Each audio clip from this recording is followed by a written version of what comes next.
എന്നാ വെച്ച പ്രശ്നം? അത് ഇയാളെ കണ്ട മനസ്സിലാവും സാറേ, ഞാനൊന്ന് ചോദിക്കട്ടെ. കൊച്ചോട് എന്നാ പ്രശ്നം? എന്നോട് ഇതിന് ഇഷ്ടമെന്ന് പറഞ്ഞു. അതാണോ പ്രശ്നം?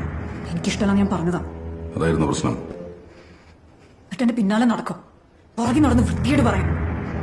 ഞാൻ അറിയാണ്ട് എന്റെ വീഡിയോ എടുക്കാം. കുറെ ക്ഷണിച്ചതാ ഞാൻ. എന്നെ ബ്ലോക്ക് ചെയ്തപ്പോ വഴിമാറാൻ പറഞ്ഞതാ. അതി തെണ്ടി പറയാം. അവനെന്താ പറഞ്ഞേ? നീ നിന്റെ അപ്പനെ കൊന്നവന്റെ കൂടെ കിടക്കണോടാ റെഡി.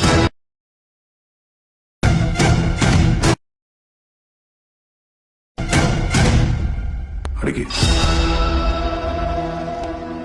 അടിക്കടി അവനെ, അടിക്കടി. അങ്ങനെയെങ്കിൽ അങ്ങനെ. സെക്യൂരിറ്റി, കോൾ സെക്യൂരിറ്റി, ഇയാളെ പിടിച്ച് പുറത്തേക്കാൻ പറ. സാറ് കുറച്ചു നാളായി കൊച്ചിന്റെ മെക്കിട്ട് കയറുന്നു. ആര് കുറ്റം ചെയ്താലും